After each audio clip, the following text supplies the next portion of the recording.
As crianças pisam nesse chão, aqui elas fazem sua vida, aqui elas brincam, aqui elas crescem, aqui elas se desenvolvem. Elas são cidadãs do planeta Terra. É importante que elas tenham razões para amar essa Terra, amar esse planeta e se sintam sujeitos dessa transformação e dessa volta do equilíbrio da vida na Terra, porque nós estamos em desequilíbrio. E isso se deve em grande parte à sociedade que enveredou por caminhos de exploração sem respeito às leis da natureza.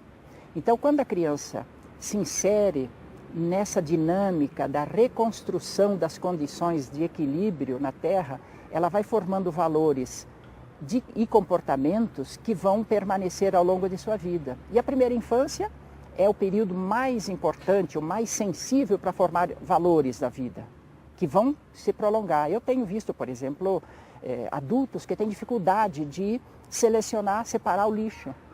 Misturam. Por mais que aqui tenha as lixeiras próprias, escrito orgânico, não orgânico, ou então vidros, latas e orgânicos, eles, na hora de descascar uma fruta, se botam lá junto com os vidros, porque está tão incrustado assim um comportamento descuidado que é muito difícil mudar. Já na criança, quando ela adquire esses hábitos ou esses valores, ela forma essa noção de como as coisas são, ela entra numa dinâmica com muito mais naturalidade e permanência. As crianças sabem que o rio da cidade delas está poluído, ou que a rua onde elas moram, no bairro onde elas estão, está cheio de plástico jogado no chão, jogam lixo pelas calçadas, ou então as queimadas, ou por que estão acontecendo tantas queimadas. Esses problemas estão sendo objeto de projetos de estudo por parte da educação infantil. Então, eu conheço assim, uns projetos tão bonitos, tanto na creche quanto na pré-escola, em que os professores com as crianças vão estudar um determinado problema, fotografam, conversam com as pessoas que moram ali, que viveram ou que estão vivendo aquele problema, registram isso em desenhos, modelam isso na parte de expressão artística e fazem um projeto de modificação dessas situações. E isso tem sido assim, tão extraordinário porque esses projetos, além de dar conhecimento para as crianças de um tema relativamente complexo, né, mas que elas conseguem entender, também forma valores nelas em relação a como se comportar diante da situação e, sobretudo, elas vão conversar com os pais e os pais começam a mudar as atitudes em relação a esse problema que está aí, de jogar lixo, de poluir o rio, ou de destruir a natureza. Então, a utilização da pedagogia de projetos dentro das questões de natureza e sociedade é muito bem-vinda. Eu acho que é a melhor solução que tem, porque o projeto ele tem um começo, meio e fim. Primeiro se planeja, quer dizer, se conhece o problema. Aí vamos planejar e vamos fazer e vamos ver o que resultado deu. É diferente de uma simples atividade de ir lá, vamos ver a poluição do rio e pronto. Quer dizer, vamos fazer uma excursão.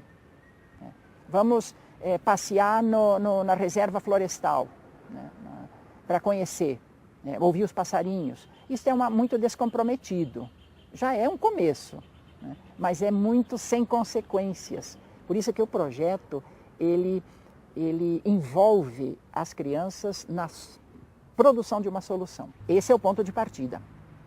Apoiar, dar chance, dar munição para essa curiosidade. Agora, pode ser que as crianças não apresentem nenhuma situação. E como ele trabalha esse eixo natureza e sociedade, o professor pode provocar, né? Ele diz, olha, amanhã vai acontecer tal coisa, vocês vejam na televisão, ou então perguntem para os seus pais, ou amanhã vai ter nós vamos lá em tal lugar. Quer dizer, ele pode também despertar o interesse e a curiosidade das crianças, porque essa é a função dele, mediador, né? Ele não é um mero respondedor de questões, ele é também um provocador, porque nós temos esse princípio, que a criança é um sujeito capaz, ela é competente, ela tem competências desde o nascimento.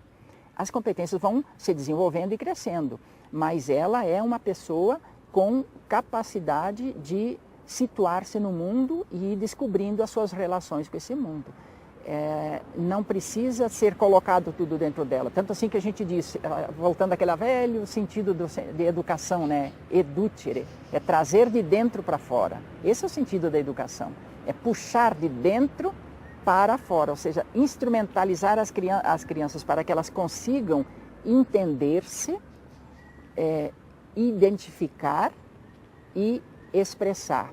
Claro que dando mais condição de pesquisar fora, né? Então, é articular o interior com o exterior. Então, o professor, ele tem um papel muito grande aí na medida em que ele entende como que ele se situa, respeitando a criança, partindo dela, mas puxando para ir mais além.